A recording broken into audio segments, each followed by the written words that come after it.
Hey, welcome back to the Rhet Warriors podcast. Complicated times require sophisticated techniques. So why don't we learn some of those? All these broken politics where people don't know how to talk to each other. Turns out there's actually information out there that will get you back into dialogue. So let's try to learn some of that. I'm Dr. Dan, PhD in rhetoric, late night comedy writer, founder of Rhet Warriors. New book out, 21 Colosseums of Persuasion. I lay out all the software that you can use to do your persuasion in the world. So check that out. Here on the podcast, I do three things really. I talk to comedians, mostly about their politics and their careers, because I find comedian brains fun to talk to. And I've done comedy for most of my existence. I also do live political conversions. Usually that means people on the right, because the right is farthest away from me and it interests me. So I bring people on and I actually change them. Maybe not a lot, but some. And I talk to persuasion pros and people who have causes that they're trying to get out into the world, people who are doing public messaging, and rhetoricians who are the academic designers of persuasion. So there's more rhetoricians on this podcast than any other podcast. That's my big claim. Today's another episode of Persuasion Pros. I'm meeting a lot of people, really interesting people on Lunch Club, which I've just found fascinating to just wander around the world and meet people quickly. My guest today sells communication consulting in a very interesting way, which to me is rhetoric in the business world, which I love to see. Anybody that's doing communication stuff just always instantly interests me. He teaches storytelling as a mode of heightening and improving corporate communication. Check out his company, Deliberate Consulting. Kevin Paylow from Houston. That's me. Thanks for having me on. Sure, man. From Houston, right? You're in Houston. I'm in Houston. I figured I'd be here for a year or two, and now it's 17 years later. I'm still here. Houston's it gets a rap, but I've always liked Houston. I've done a lot of stand-up in Houston and I always had a great time. It's interesting. It's not a pretty place and it's massive. I mean, it takes, 2 hours to drive across town, but a lot of diversity, a lot of that's driven by the medical industry and by oil and gas. And so just lots of different restaurants and experiences and neat stuff going on all the time. And it's, the cost of living is fantastic. So hard to argue with that. Yeah. You don't get the views. It's definitely not a scenic town. It is not. And I think the highest point in town is probably a highway overpass. So yeah, it's interesting. Yeah. It's that old joke about my dog ran away for 3 days. I could still, there he is. Yeah, still seeing him. But yeah, my ex is from Houston, so I spent a lot of time there with her family and stuff too, and towards the Sugar Land kind of Crystal Lake area. Okay. But yeah, it is a sprawl, man. You can just keep driving. You're still in Houston. Look at that. Yes. So introduce us to yourself a little bit. Just take us a little bit through your biography about who is Kevin Paylow and what you do with Deliberate Consulting. Okay, so I'll start with my job title. I'm a corporate storyteller, and so what that means to me is it's not a large, complex story, but it's use of small micro stories throughout, a presentation or a conversation in order to convey insights, a point of view, a perspective in a way that's interesting. So, it's not enough just to give information. We've got to change hearts and minds if we want to do things. And that can be a sales effort. It can be technical communication. It can be leadership communication. At the end of the day, when we're in front of a room, it's a golden opportunity to advance what we're trying to get done, get agreement, or even get a no, so we know to stop spending time on it. So my background is I grew up on the West Coast. I was in the Army for 9 years. While I was in the Army, I got my degree in business, ended up getting out, living in Alaska, absolutely loved it, went to grad school. And grad school in Alaska? In Alaska, 8 years, absolutely loved it. Really? My whole the heck we're here. My whole touch point of Alaska these days is from El Camino, the movie that followed Breaking Bad. He moved, he got a new identity and they moved him to Alaska because that was the most obscure place in America. I miss it. It's a great place. But, not a lot of job opportunities, and a lot of those are in oil and gas. And I went into oil and gas, and at some point, all roads lead to Houston, and that's how I got here. So that's NASA and oil, right? Those are the two things that definitely will lead you to Houston. Yes, at one point or another. Interesting. Yeah. So Okay. how I got into this role is I was in oil and gas. I was in a knowledge management role, and I had to convince people to work in a different way. So these were the dark days before social media, and I had to convince people to share experience and knowledge online. And it was hard to do. And the directive approach didn't work. And I found that I had to persuade because I had no authority. I couldn't make people change. And What does so that mean when you say knowledge management, like from a business perspective? What does that mean? okay, so well, depends on what organization you're in. There's lots of different definitions for it. The way we like to think of it was getting the right information to the right person at the right time. So what we did was we had an online portal where it was supposed to be the single source of truth. So if you had a question or need to find information, you would go there. But they had people like me who would foster collaboration and discussion. So it wasn't just a matter of finding documents. If you had a question, there was a message board, you could put a question on there, and guys like me would track down answers. And then when we would see new things being developed or new answers being found, we would take that and package it back up and send it back out to the organization to help educate people. So like a super information desk. Yes, yeah, but it wasn't IT. It was operational. So my product line was drilling fluids, and we were there to help people with the chemistry and the application. And originally it was thought of a way to increase service quality. But what ended up happening was, yes, it did that, but we could also take the learnings from that and be able to drive that into training, drive it into marketing, and be able to help the entire organization. And what organization was this? So this was Haliburton. So it's really interesting. Like I try to tell people, like my kids, I have two young kids that are 22 and 19, and they grew up in the, internet age where information is a completely different entity, in the internet age. Like when I was growing up, you had to go to libraries. You had to talk to people who were experts. Information was a scarce commodity. You had to go find it. And now it's an abundance commodity. So much so that you've got to keep all the bad information away to try to get to the good information.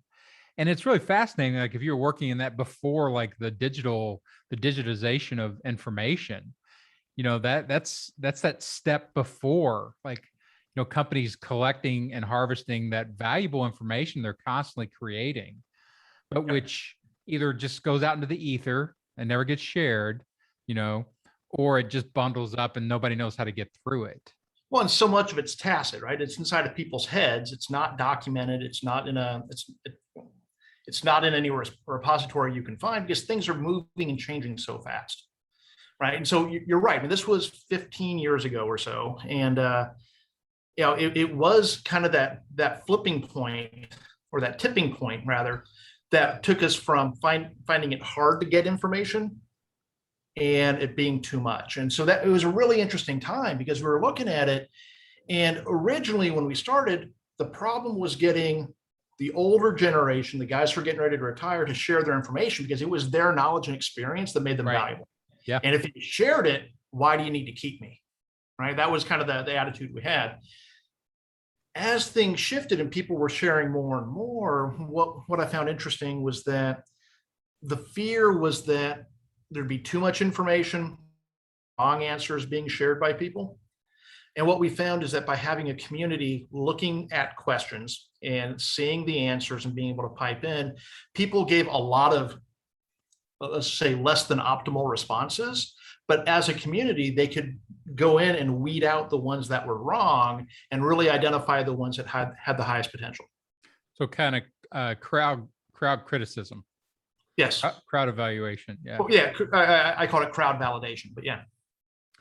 Yeah, that's fascinating too. Like you're seeing a lot of this. I was talking to somebody last week who was creating some type of app to do crowd creativity on things, so that if you had something you were working on, to try to focus the audience a little bit, but having access to 3,000 people who are copywriters, and just putting it out there, not like Fiverr where you're paying for it, but where y'all are trading services back and forth and things like that.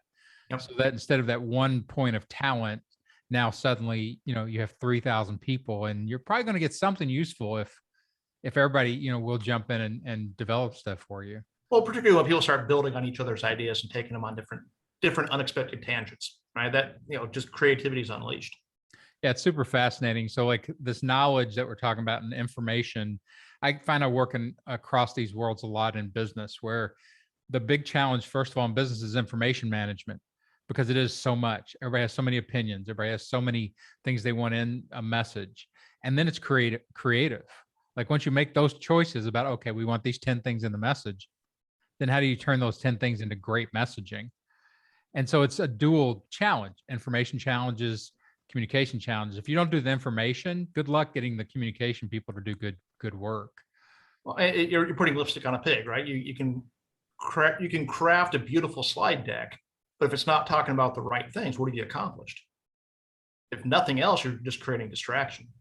Yeah, which that's the entertainment industry. It's a distraction industry. They're great at it. We love style and entertainment and flash and all that stuff. But in business, when you're trying to do things better and that's affecting your bottom line and all that, it's a different game. Yeah. Well, that's cool. So you were in knowledge management. It was in knowledge management. Drove you into being able to communicate that knowledge to other people. That makes sense. Really trying to persuade people to actively engage, come in and work in a different way. And so Haliburton had a company called Articulus that they used to do corporate storytelling training. And I came in and I took the training and I absolutely loved it. And it changed the way I communicated. And quickly I became seen as a guy who could get people excited about ideas. And so that led to roles in marketing, into business development. Eventually I became a director of innovation, trying to, driving collaboration from an innovation standpoint. But all of it came back to the different way of communicating. And I became a believer, became a certified coach at Articulus. And then eventually I left Haliburton and I went to go work at Articulus for a few years. And it was fantastic. And that's where I learned the craft. Well, let's take through that transition a little bit. So when Articulus came in and you took that training, are there things that you still remember, like highlight points from that initial experience with? So when a company comes in that has some communication expertise, right? Yep. And they've packaged it into an experience for people. Like, do you remember what it left you with? Like the points where you're like, oh, epiphany, oh, flash. Yeah. So a few things. One, really truly understanding who are you talking to, what do they care about, and what am I trying to accomplish? Because it's funny, I talk to my clients all the time now, and lots of times when I'm working with a group for the first time, I ask them, well, what's your goal? Oh, I want to sell the product, or I want to roll out this new technology, or I want to inform people. Well, that is so very generic. And how do you have a focused message with impact when you have a generic goal, or you have a generic audience? Well, I'm talking to the customer. Okay. Right. Which customer, and then what people within that customer? What are their roles? Because if you're talking to a CFO, that is a very different conversation and message than if you're talking to the head of engineering, much less if you're talking to an end user. And if it's not focused and tailored for the person you're talking to, you're wasting your time and theirs. That's a sin. We shouldn't do that. Yeah, it's fascinating to me, like as somebody who started into communication training all the way back when I was 18, as an undergrad, these questions that become so second nature to you like that. Like you can't speak to the void. You can't communicate to a big generic human, who is this, and the more specificity, the better. Like, this in your family, like everybody in your intimate circle has a different communication structure you've got to bring to them. Yep. And so people know this lesson in their lives, but then they get into professional situations and they forget it. Yeah. Well, and just things like, whether you're communicating just having a conversation or whether you're in an argument, most people default to logic. Data. And I don't know about you, I have never won an argument with a loved one using logic. You got to address the emotion. Right. And so those are funny things that I see in business as well. A lot of people see it as I'm selling to or communicating with a technically savvy audience. Therefore, I need to talk at the molecular level. And working with chemists, they literally talk at the molecular level. But that's not how human beings make decisions. And they'll sit there and they'll nod their head and they'll say, yeah, it makes perfect sense. But then they never buy the product, or they never follow the recommendation, or they never, give the approval for something. And we end up having the same conversation over and over and over again. Yeah. Human beings are a pinwheel. Like you have to hit all, like if there's 25 points that they use to make decisions, like you said, logic, yeah, you can ping that all day long, but there's 24 others that you have not serviced. Yeah. And they cannot act when there are 24 things that are still not triggered, breakers that haven't been flipped. Right. And what we end up doing, like we talked about earlier, we end up distracting them because they get overwhelmed with data or with facts. We've all seen analysis paralysis. And it doesn't mean that data and logic is unimportant. No, it's critically important, but we have to pull those emotional triggers first. What are the things that they really care about? What's driving their decisions, their human decisions and their human actions? And then how do we support that with logic, right? How do we reinforce the emotional decision they already made? You have an example that you like from something that you've done where like it was heavily logic and then you brought in like, hey, let's switch it. Let's take this into story and emotion. And well, even before we get to story, right? We have to figure out really what's in it for the audience, right? So I'm going to heavily paraphrase this, but I was doing a workshop for an oil and gas company. I was in Asia giving the class, and the guy kept talking about the logistics and the availability and the lead time of the technology, and that's what differentiated him. And I kept asking him, I was role playing as the client, saying, well, so what? Why would I care about that? Well, there's less lead time. Well, so what? Well, that means that you can do the job faster. Well, so what? And finally, he got to the point where he got mad. He said, God damn it, Kevin, that means they're going to save you money. And I'm like, okay, why don't we start there? Because how are if it's in a sales situation or even internally, lots of times it comes down to economics. Their goal is to either increase revenue, increase market share, reduce cost. Start there and then work your way back with more and more technical details back to what the solution is. And once you figure that out, then you can put that story at the front end to give that perspective on it, why it's important. But it's funny because I keep asking, so what? And they assume that I'm an idiot because I don't understand their customer. But at the end of the day, that's what the customer needs to make the decision, or that they need to use to sell to their boss who's actually going to be signing the purchase order or signing off on the budget approval. Yeah. In entertainment, we call this giving the punchline. Like, don't hide the punchline. If you've got a great punchline, start with it. Like in stand-up, there's an interesting rule. If you're doing a long show, that you start with your second best bit and you end with your best bit. Because people are not, you have to get them like emotionally, you have to hook them, show that they're funny, show there's going to be enjoyment in this. And so you need a really good, launch, but it can't be better than your last thing because that's basically the only thing they remember. So that's, those kind of rules of getting to the punch like that. I'm going to save you money. Like, would you like to know how I'm going to do that? And then they'll be hooked in. So, yeah, but most business presenters approach it like it's a legal case. Brick by brick, fact by fact, and eventually in 45 minutes, I'll get to my recommendation point at the end. By then, they're on their phone. Yeah. They're not listening to a thing you have to say. Right. So you've got to have that punch at the very beginning. And you're right. People remember what's at the very beginning and they remember what's at the end. The stuff in the middle, those are satisficers, right? They're there to reinforce the things you've already told them.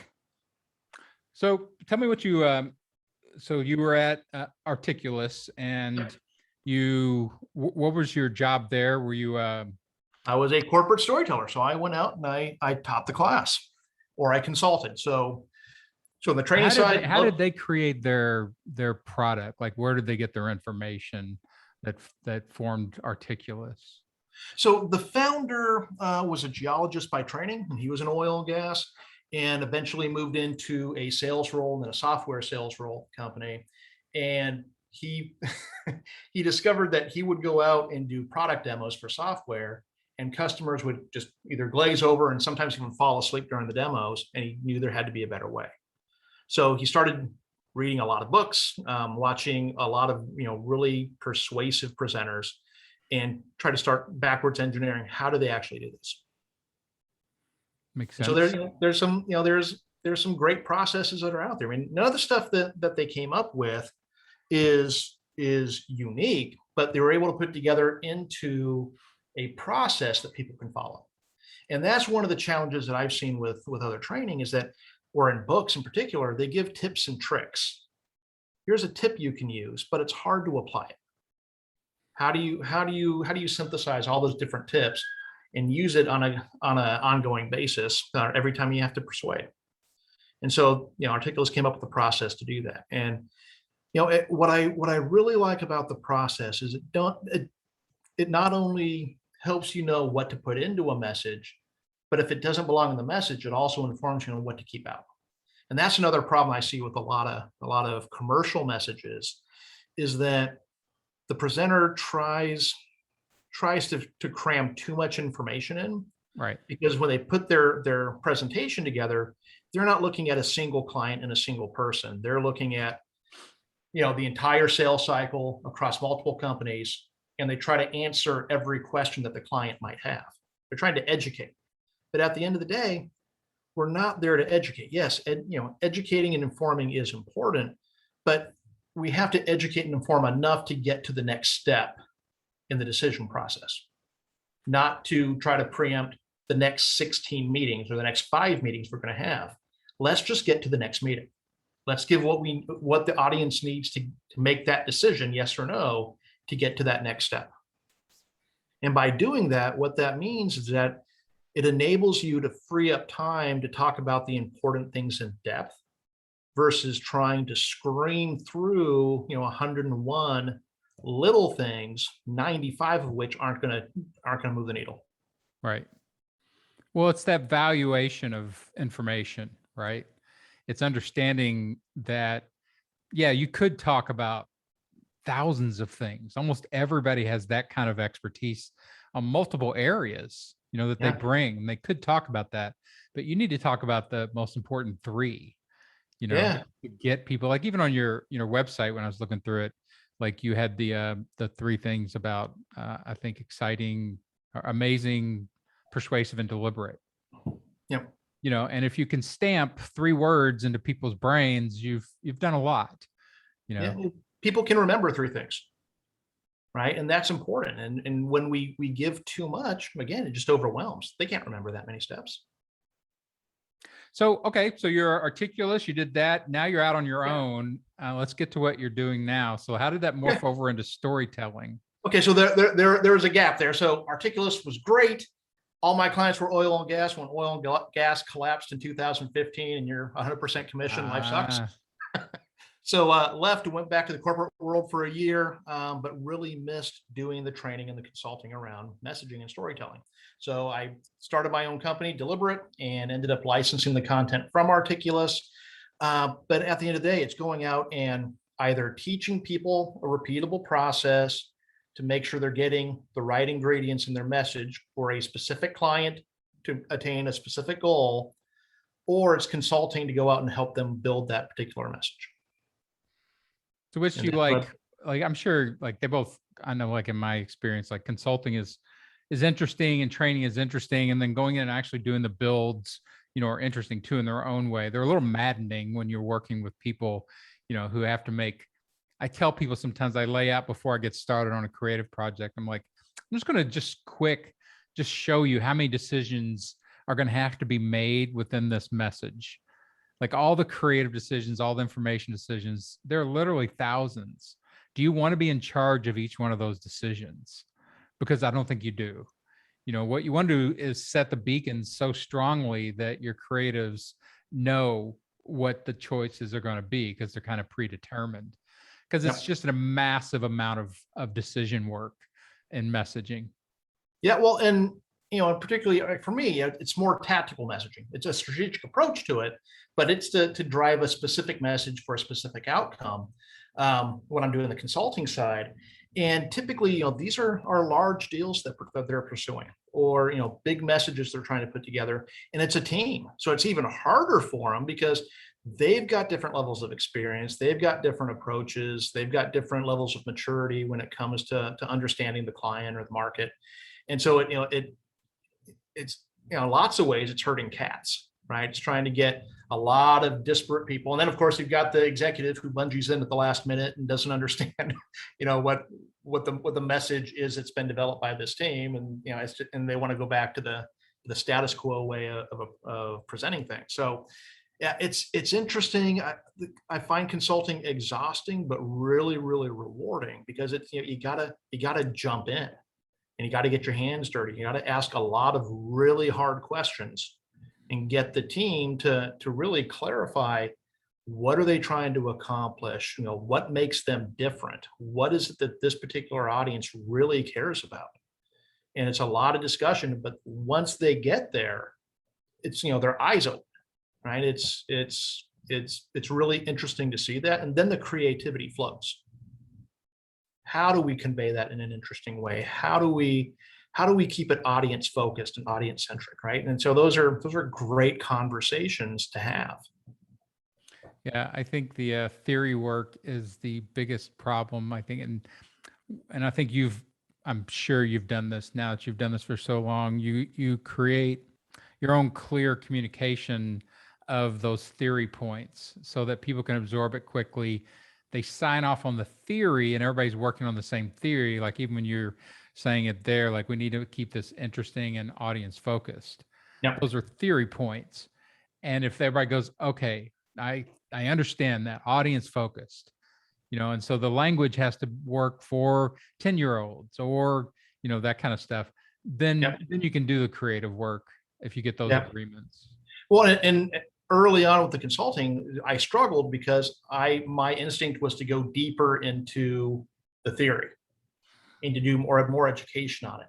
But when you're consulting, you simply don't have time to educate them on the finer points and the nuance. You've got to drive them through the process, but you still have to earn the right to get them to participate in the process. And that's so it's that razor's edge, right? You got to give them enough to get them to buy in, but not so much that they get bogged down in theory and then not apply it.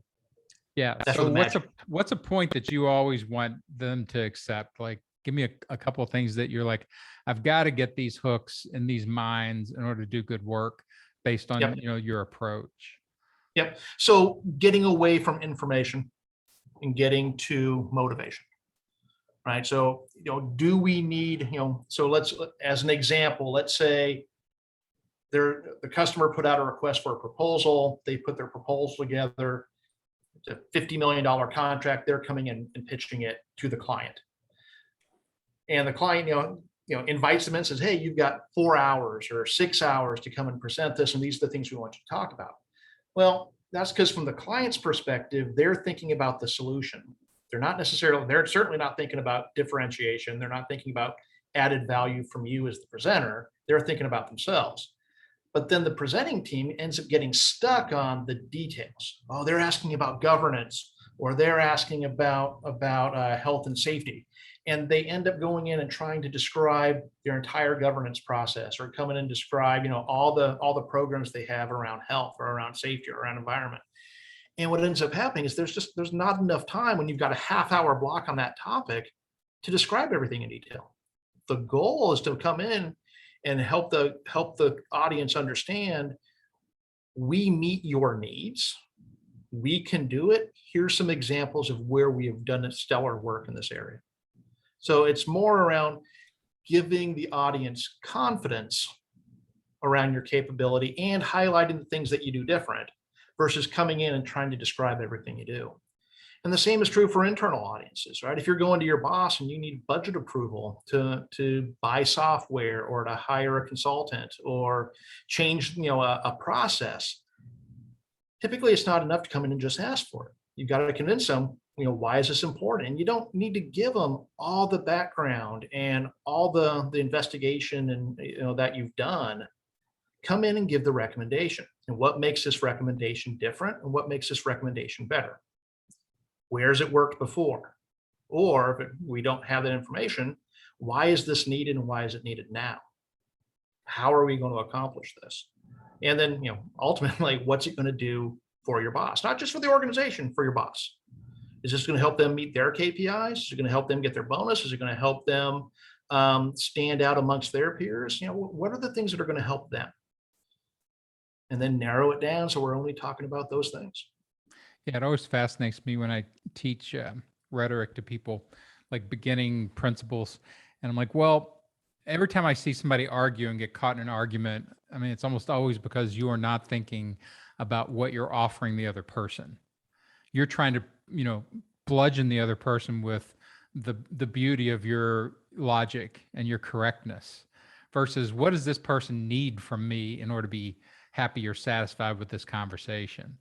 And persuasion and rhetoric is always that orientation of it's audience backwards. So you start with the audience, what do they need, what do they want, where are they at, and then you build your messaging towards that.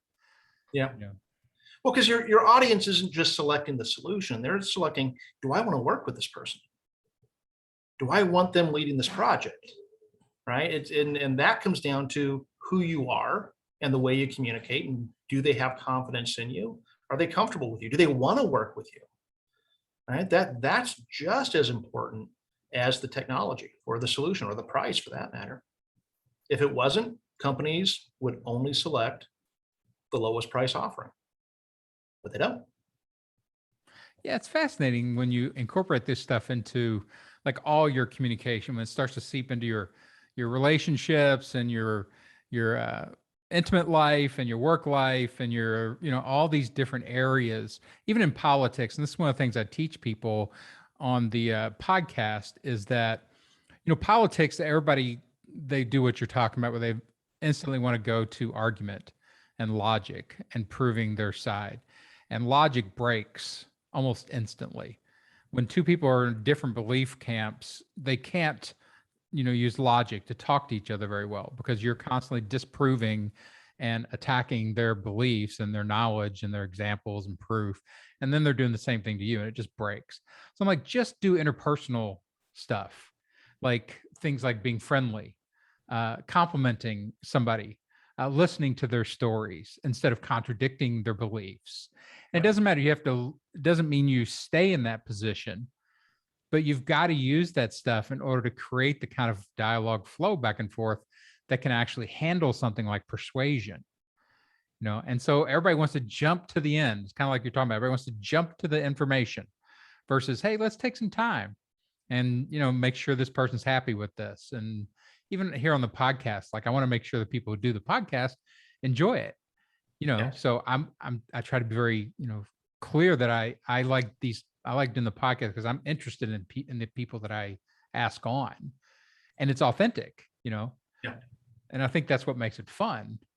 Well, and even if we disagree, we can still learn, right? If nothing else, learn other perspectives and approaches to doing things. And that's great. But to your point, I had a great quote from a customer who said, my guys are more interested in winning a technical argument than they are in winning the work.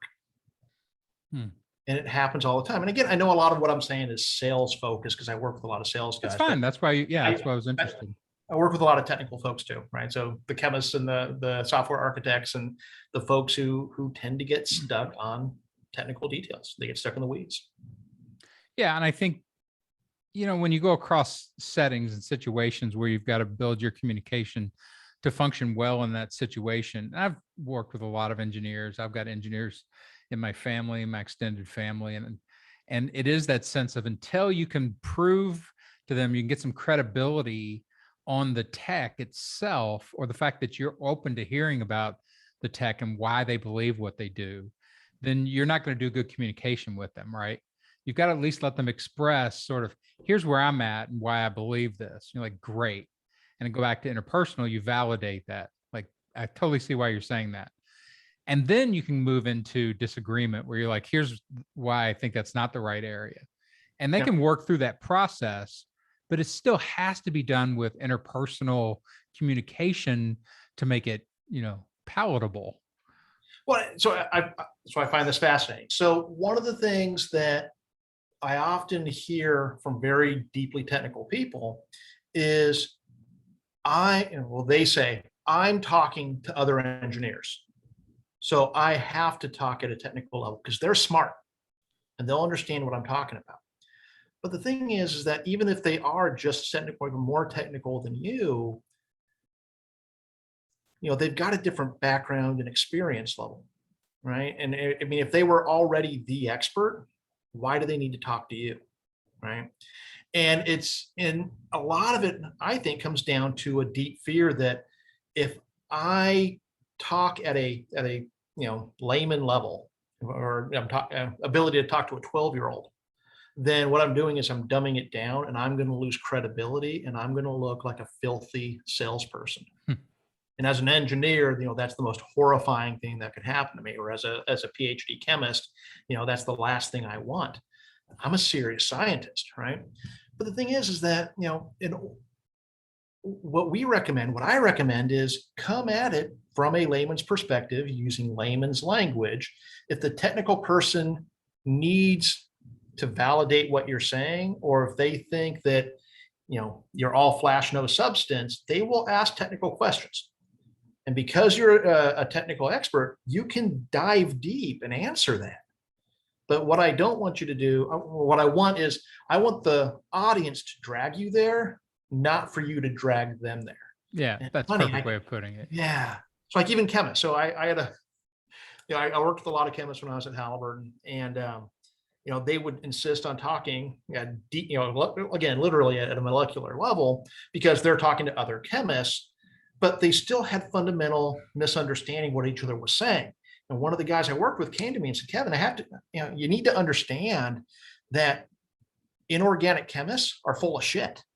So from an organic chemist standpoint, for him, he fundamentally looked at chemistry a different way than inorganic chemists. And so because of that, they had different language and different approaches and different beliefs. They needed still to get to that layman level in order to talk in plain language. Plus, the people they worked for tended not to be chemists. So if they, needed to go sell an idea on your behalf or advocate, we needed to give them the ammunition they needed to go out and do that. And being deeply technical doesn't help. Yeah, it sounds like, I talk about a lot about this when I look at, especially politics at the national level, about conflation and translation, like issues. And it goes back to information problems. Like when you're going across different communities and you've got to translate their form of that information into this form of information, like organic versus inorganic. I get that that's probably different. I have zero idea why. I couldn't even define organic versus inorganic chemistry. Comes down to carbon, but okay. Right. But I get it that they have different terminologies and different base theories. And they tend to meet in kind of what you're talking about here in basic communication. If you can translate it over into ordinary cultural talk for that culture. And then secondly, into something like story structures, like examples and things like that, which everybody in the culture learns. They learn that as a software. And we enjoy it because it forces you typically to be quick, unless you're my mom, and then you tell stories that last 2 weeks. But it's that sense of finding common communication ground to pull everybody out of their expertise, like you said, until they can get the basic work done. And then they can go and do the sub work if they need to. Yeah. So if you think about it, the stories really play an important role. And there's different types of stories. We'll cover that here in a minute, but they play an important role of getting the conceptual out so that we can agree on concept before we dive deep into the data. Right. So, in different types of stories, there's, like in your book, you start each chapter with a quote, right? That's a form of story. Right? There's analogy, there's actual narrative, actual story, there's whiteboarding, there's using photographs, there's all sorts of, you can use data to tell a story. Right. And so, there's different ways of doing that. Each one, may fit a certain topic better than another. And then there's certain personalities that are better at giving or receiving different types of stories like that. But what it does is, when you give a great quote, or you tell a great short story, or you draw a really intriguing diagram on a whiteboard that helps them understand what you're talking about quickly and gives them a new insight, that's sticky. It's easy for them to remember that. And when they can remember that, they're also more likely to remember the key benefits to them that comes right after that, which means that stuff sticks. And then you get into the logic and you satisfy them with the logic and the data behind it so that they know it's real, it's been done, it's lower risk than they might perceive. They're probably not going to remember much of that. It's just not as interesting. Yeah, and it's the way human neurology is set up. Like, it's hard for us to remember data. Like, data doesn't link up from data point to data point to data point the way a story does. A story has a linear progression. It has visuality based in it. It has, characters. So all these things which make story a much more natural software to humans, which is why we can listen to stories and watch stories literally all day long. Like, that's what everybody was doing during the pandemic. Like, I basically found the end of media. I think I've watched everything worth watching. And now I've watched it 2 or 3 times because I know I can run it in the background while I'm working. And there's a story going on around me, and because it feels so natural, your brain doesn't have to work to follow most stories. That's right. Because it's mapping your experiences and ideas onto that story, or vice versa, right? And you're right. I mean, look at all of our entertainment, whether it's reading a book or watching a movie, playing most video games now, even watching sports, it comes down to, it's a narrative. Something's happening. There are characters. So tell me about your theories of narrative. Like, what are the base structures that you use? Because I taught screenwriting, and so I know film narrative really well, and I did some work on general narrativity, and I like conversational narrativity. But tell me what your foundations are. So I don't go deep into narrative, to be honest with you. So when I say stories, I mean something that can be delivered in 2 minutes or less. So things like the hero's journey. Absolutely love it. It's a great story arc, right? The problem is in business, it takes so long to get through that, because you have to introduce the character and the challenge that they have, finding the mentor, the failure, the triumph at the end. That takes time. And in a business setting, the client or your boss typically aren't willing to let you get there for 10 or 15 minutes, or even 5 minutes. You've got to get to the point. But you can use a short narrative, just minor things like use visual language. Don't talk about just walking across the grass. Talk about walking across the green grass.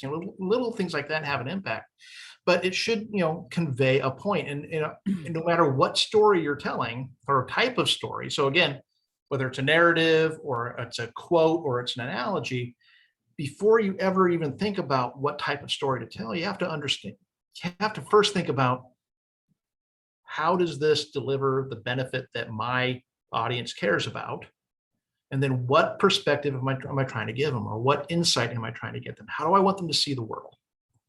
I've got to start there. Once I know how I want them to see the world and what it does for them, then I can go out and identify types of these different types, or the right micro story to use to convey that perspective. So do you have some stories that you've heard from clients, like when you teach this, that they tell that have stuck with you? You have little stories that yeah. I mean, they're all stuck in my wetware here. Well, I'll give you an example from my stuff. I taught public speaking for years and years in college, and I used to give out very early assignments, like just to get people up and talking, and I would give them something that they had lived as an experience so they could tell the story of it. And almost anybody can do that. Like, everybody freaks out about giving a speech, but if they get up and tell you about something that happened to them, they're perfectly fine. Yeah. And I always try to find interesting ones. So I used to pick supernatural experiences. Get up and tell us a supernatural experience that you've had in your life. Some kind of weird premonition or encounter with a ghost or aliens or whatever. And weirdly, almost everybody has some of those stories. And some of them just stuck with me over the years because they were just so intense, So stuff like that has always fascinated me, that people are carrying around this massive cache of stories, and they basically get triggered when they hear something in the world that connects to that story, and then they just want to tell that story. Yeah. And when they do, usually there's a lot of detail, isn't there? Yeah, because it's intense. They give you the emotion, they reenact it, they re-feel the moment, and so it's very interesting communication. Yeah. Yeah. Well, so, they're, when they experience that in their life, right? If they've experienced something supernatural, it was so interesting, maybe scary for them. Their thalamus opened up completely because it's a survival response, right? But then because of that, they're taking in all the sensory data that we forget. When we're having a business conversation, because we weren't that open, so we weren't collecting that data. But in something like this, that it was so personal, so interesting, there's so much data that's captured and stored, and that comes out in the story. Right? If someone's telling you a ghost story, they tell you about the room and the couch that they were on, the fact that that the couch was in the corner, and there was a stain on the floor. All these weird little details come out, but it makes it such a richer narrative. Yeah. So what do you got stuck in there about clients? Tell me a good client story. Boy, okay, let me think of that. So, See, I'm not giving you trigger. I'm giving you a generic assignment. Like if I was talking about, if we were talking about clients and going through like, so I'll give you an example. We had a client that came in, and we do a lot of branding work and a lot of naming work at my digital agency. And it's fascinating when somebody comes in and is not really open to the what they're hiring you to do. So I almost always rename companies, especially if they're young enough that it's not going to be a bunch of pain. It's a new product. We do a lot of startups here in Austin. So people will come to us and be like, we're named this, and I'm like, well, your name doesn't say what you are. It's not particularly interesting. It's hard to spell. We had a company that was named Metsohanian. And I'm like, what is that? Like, that's not even a word. I have no idea how to spell it, and they're like, well, it's a portmanteau of two people's names that's founded the company. And they were a software engineering company. And I'm like, okay, we're getting rid of that name. I don't care what else. I'm not going to work with you unless you rename your company. And they're like, yeah, we'll do that. And so we just started. I mean, when you start with something like that, it's so intense. I've done tons of naming things like that, but that's one that everybody was like, Metsohanian, like, yeah. How do you spell that for your URL? Oh, just like it sounds. right? Like, no, it's not even. And then one of the names was Armenian, the Hanian, and the other one Metso something. I'm like, you've crushed cultures together. It's not even. There's no way to intuitively think your way through that word. Yeah. Okay, so here's an example. So just to set it up in the context, I was going to India to do a workshop, and the audience was a big engineering and construction company. And they were trying to drive a safer culture. They wanted to be the #1 safety culture in the industry. And so I was going out to work with their management, their regional management, around safety messaging. And so one of the stories they came up with, I found really interesting. So what they did, they started off with a picture of Gandhi. And they said, okay, Gandhi said, be the change you want to see in the world. Well, for us, we can't just go out and tell our employees to be safer. It's not going to change behaviors. If we want them to be safer, we have to be safer. We have to be the safety change that we expect to see in our employee base. And so today we're going to talk about how we can change our own behaviors in order to drive employee behaviors. And that's going to be the focus of our talk today. And we're talking 1 minute intro, but I mean, people were emotional from that. I mean, part of it is cultural, obviously, but for me, I found it fascinating too, because I had heard the quote many, many times, but I always thought of it in terms of, okay, nonviolent protest, political change. Sure. I never thought of it in terms of leading by example when it comes to something like safety, right? So it was a well-known quote, but they gave a different perspective in the way that they used it. And so little things like that can be very, very, not only interesting and giving perspective, but it's sticky. Here, I mean, it's been probably 6 years since I heard that. I still remember it. right? So it's amazing things like that. Well, and they Boy, did something from a rhetorician's standpoint, a rhetorician trick of pull something that's already super famous and ingrained in the culture, a super story. Like yeah, Gandhi is a super character. There's yeah, probably what half the population on Earth knows who Gandhi is, and that's a super quote. That's an amazing quote. And so you take those two things and you start with that, and then you only have to do the last third of it, which is to apply it to your culture.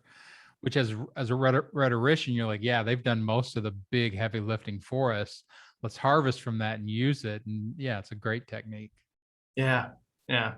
And so that's a quote. A quote form of a story, but there's analogies as well. I hear analogies all the time, and it's funny because people tell me I could never use an analogy in a presentation because it's too superficial, it's fluffy. But you listen to them when they're trying to explain something to somebody. If someone doesn't get it, people automatically jump into analogy. Well, it's like this, Right. right? And I found like with my daughter when she was young, I was constantly using analogies to help her understand things because if they can understand the analogy, they can map it to a more complex, topic or idea. And so analogies are huge. And what I find is that the more out of context it is, the more interesting it is. But you still have to be able to tie it to what you're talking about. So give us an example of that, like even one from your daughter or something. Like what did you hit her with? Okay, so I'll use one that my daughter, inspired, but I ended up using it with an oil and gas company. Okay, Or great. with a group of oil and gas guys. So I was giving a talk around technology, and it was to a group of industry guys. So I started off, I had a picture of Mufasa and Simba from The Lion King looking out over the savannah. And so I asked, okay, so who here has seen The Lion King? Not a single hand went up in the room. I go, come on, I've got a 4-year-old. She makes me watch it every day. Who's seen the movie? And then, 3/4 of the hands tentatively go up. And I go, okay, so in this scene, the king is teaching his son about the kingdom, how the lions eat the antelopes eat the grass. When the lions die, they feed the grass. And that was Disney's way of explaining to kids an ecosystem, how everything's interconnected and one thing affects another. Well, in drilling, what we do is we tend to approach things from a silo perspective. We try to optimize our particular product. But drilling fluids affects drilling tools. It affects mud logging. It affects all these different things. And if we truly want to optimize performance of drilling, we have to look at the entire ecosystem. And that means looking at the data and how it applies to different parts of the drilling process. Today, I'm here to talk about how we can use technology to share data across disciplines using a data ecosystem. And then went in and talked about the technology, the tools, the models, and all that stuff. But it was funny because at the end, I had one of the clients came up to me. He said, "How'd you learn to do that?" And I go, "Well, I've been working on commercializing this technology for a while." And he goes, "No, The Lion King. How did you learn how to do that?" Right? People remember that. And what ended up happening was I got invited to go and meet with several of my key customers to talk about the technology because I earned the right to have the conversation because it was interesting in a way that they can understand and that they remembered. Yeah, I think that's exactly right. Again, it's harvesting from a preset story structure that everybody has. So you don't have to go and do that common, ground building. And Yeah.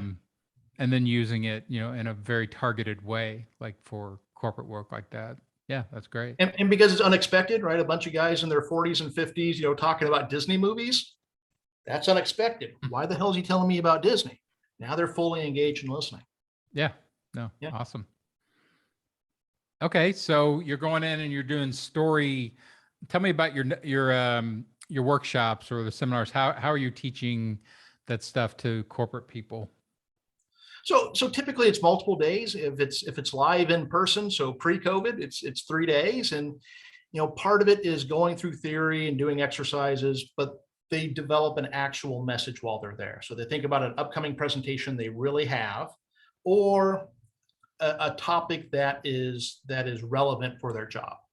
And they come in and they build that message, and then they present it multiple times. So as they build it, they do the launch, the first 5 minutes or so, the big picture.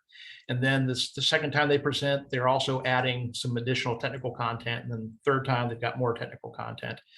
And what I found is that it's the application that's really important, because I can talk about exercise and theory and process all day long. It doesn't change behaviors unless they actually do it. Because one, it builds competence, it's speed to competence, but it also builds confidence, because it's a different way of approaching messaging than what we all grew up with. And so by getting them to do it really helps cement in their mind how to do it, but also that, wow, this really worked. This was much better than what I typically do. Since COVID, everything's changed. So I've only done one face-to-face workshop in the last year and a half.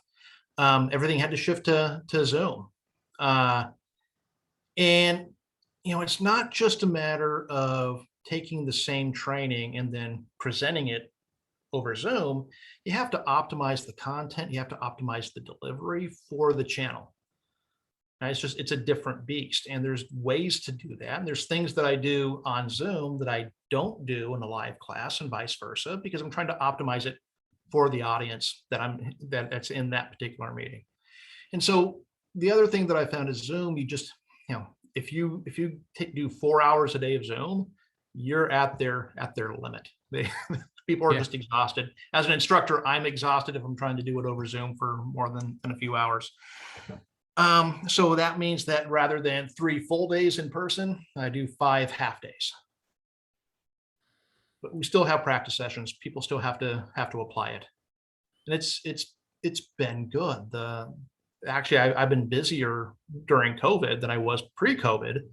If just because most presentations are mediocre to begin with, and then you put them onto Zoom and they're just absolutely painful.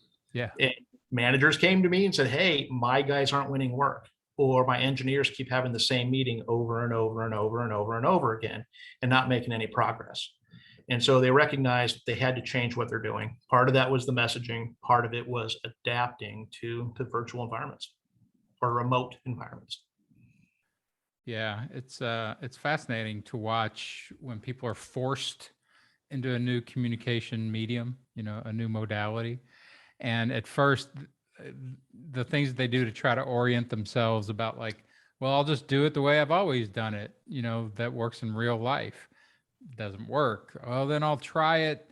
And I see this with, you saw this a lot with early TV when digital came out. Like almost every network and studio started some type of distribution channel, where they could put content on there. And essentially they were trying to recreate the model of watching something on TV, because it's a screen, right? Well, it must be the same. Well, it turns out it's not at all. People bop around on computer screens so fast, and they cycle through so much content. And they're like, well, we need to make it shorter. Well, it's not even that all the time. It's like, it can't have an introduction. Like an introduction is wasted intellectual, experience space online.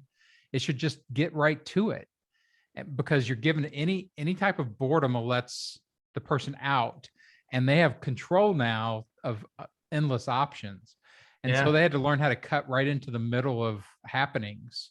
Like if you I watch my kids, they know exactly what they're seeing on YouTube before it starts, more in a second or two, like, oh, this is a fail, or this is a this. They don't need any of the pre. And so like learning how to adapt across those mediums. And that's why sort of my initial tagline for this show is complicated times require sophisticated techniques. Yep. For a long time, Americans didn't do politics. Like we did it in our secondary or third energy, and it just ran on its own. Suddenly politics breaks and it's like, it's in my face 24 hours a day. It's like, yeah, it looks like you're going to have to learn how to do some political communication, so that you can handle some of this. And, it's just when you take people through a new communication system like that, trying to give them those skills, it's the same learning process of when you were a kid. You learn this little piece, you do this wrong, you learn this little piece, and you slowly get better and better. It's interesting to watch. So that's triggering me on something else. So, most business presentations I see are still the junior high book report format. Yep. Hi, my name is, today I'm here to talk about X. Right. I'm going to cover A, B, and C. Then I cover A, B, and C. I summarize A, B, and C. Do you have any questions? Which is just enough to show you read the cliff notes of the book. Right. Because it convinced anybody to go out and read it. But that's what we used in junior high because our job was to show the teacher we did the work. But when we're in business, or frankly, when we're in politics, or anytime we're trying to drive decisions, it's not about proving that you did the work. It's helping people understand why it's important. And so it's funny, just that, most presenters I see are still stuck in that junior high book report paradigm, right? Then you put it onto Zoom and it's even worse. Because like you said, people, within 10 seconds know whether or not they're going to keep listening to you, whether it's conscious or not. And even if it's a meeting that they have to be on, well, you know what? They're looking at this. Yeah. Or they're on their second screen looking at Outlook. And once they're gone, it's hard to get them back. So you got to change not only what you're saying, but how you're saying it, how you're delivering it, the structure of what you're doing, what they're seeing on the screen, right? You can't have, well, can't is a strong word. If you leave the same, if you're sharing content, you have the same slide up on the screen for 2 minutes, you can get away with that when you're face to face in a room with people because you're your own visual support. You're walking around, you're talking, you're moving, they're seeing your face, you're reading their body language, they're reading yours. In Zoom, it's not like that. Typically, the shared content takes up most of the screen. And if it doesn't change, you know what? Those doors start closing and I start finding something that's more interesting. Yeah, for sure. You've got to have change. You've got to have visual change. And you've got to amp up your voice. You've got to, really accentuate and overemphasize the way you're saying things just to get through to people. Yeah, it's fascinating. Like I've learned to do stand-up in a few different locations. And every time you move to a new city, if you're doing stand-up, it has a different way of doing stand-up. Like Austin is very hipster and it's very sensitive about its issues and, not being oppressive to anybody.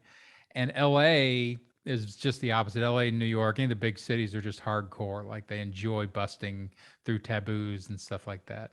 And during the pandemic, Joe Rogan moved here to Austin and comet-tailed a bunch of LA Comedy Store dark comics into Austin. And these two cultures just exploding at each other. And these guys are so triggered and so sensitive about how dare you talk about that group like that. And these guys are like, it's just fun to make fun of other groups because there's so many, and then they can make fun of us and it's just a game, but they can't accept that it's a game. So you see those things crashing at each other, those modalities of talk. So is that driving a new model or a new culture, do you think, within the comedy culture in Austin?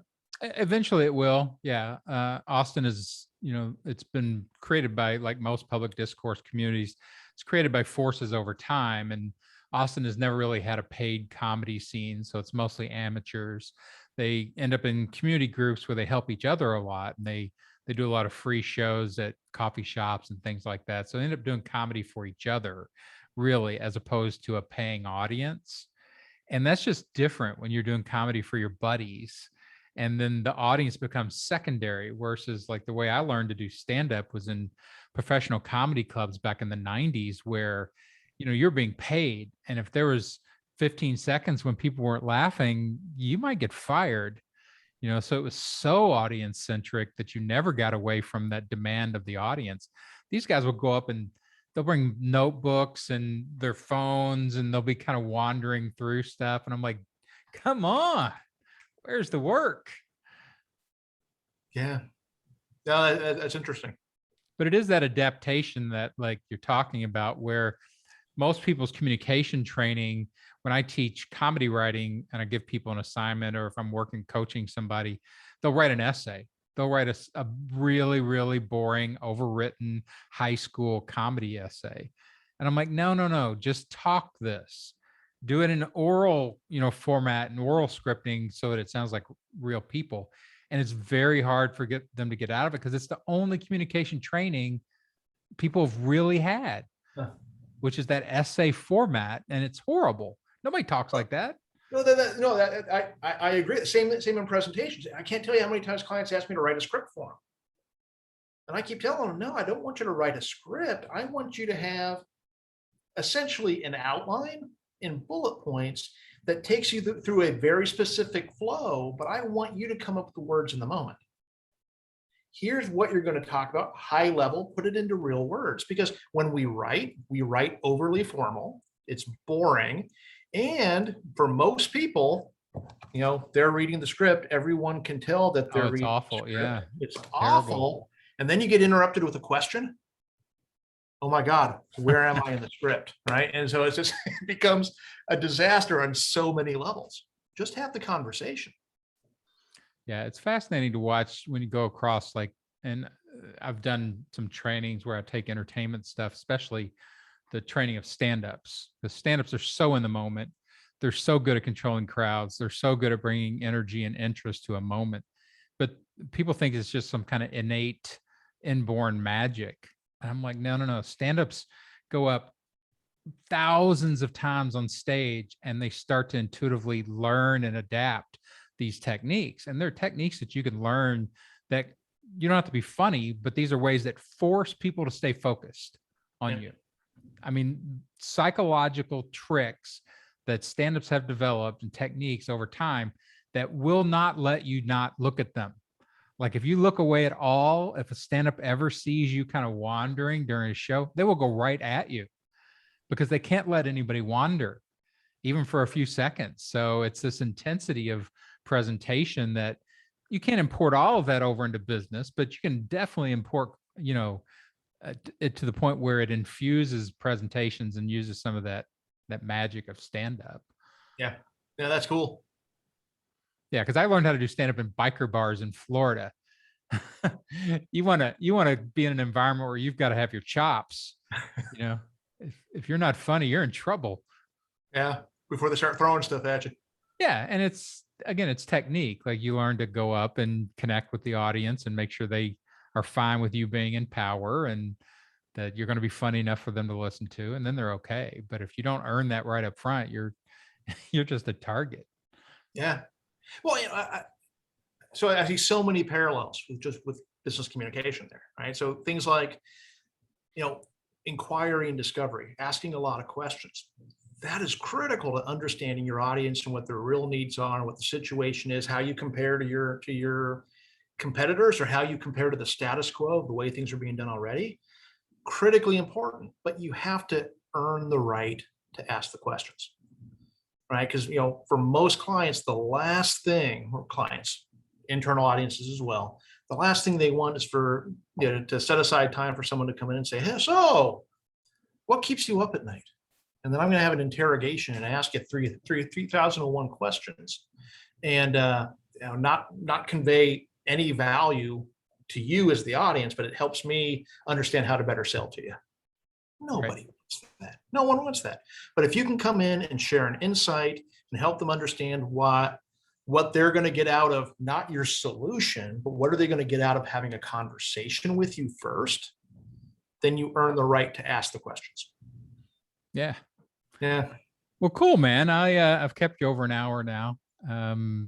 Great stuff. I love the fact, again, I come from a formal background where I've been studying this in academics for a long time. And then I moved out into actual practical things like with stand-up and business and Hollywood. But watching somebody that's, driven this truck through the communication truck through business, all the way from something like Haliburton and oil and gas, and is adapting these ideas, so that, real world people can use them. It's cool. It's cool to see. It is cool. What I really like is that regardless of industry or even regardless of culture, regional culture, people struggle with communication issues. They struggle with authenticity. They struggle with getting to the point. They struggle with being audience centric. And it's fascinating to me how such different organizations still struggle with the same things. Yeah. Communication is it's a great software, but it's a challenging software to learn as human beings. So Yeah. Well, and it's funny, you people, well, that's soft skills, we're more focused on the Right. hard skills, but at the end of the day, you might get hired for your hard skills, but you get promoted and retained based on your soft skills. Because it doesn't matter how smart you are in a technology if you can't communicate it to anyone. Yeah, for sure. And Yeah. if you don't do good communication, and people always have to, work to listen to you, and it's never pleasant. And yeah, they're gonna do what they can to kind of let you slip away. So, well, awesome, man. I totally appreciate it. Promote your stuff real quick, your consulting business, and see if we can get some people to you. Awesome. So if you need help with your message, getting to the point, being, customer centric or audience centric, reach out to me. So I'm Kevin at deliberateconsulting.com, or go to my website, www.deliberateconsulting.com. I'd love to hear from you. I'd love to help you out. Awesome. Yeah. So again, I enjoy these afternoon. Like I usually do these at 2 p.m. just so I can break up my day. But these long conversations like this, I always get stuff out of it. So I really appreciate you jumping on today. Well, thanks for having me. I appreciate it. Absolutely. And that's so we have been Rhetoric Warriors podcast. That is some more persuasion pros for you. As always, get out there and persuade some people. They need it. We'll see you next time.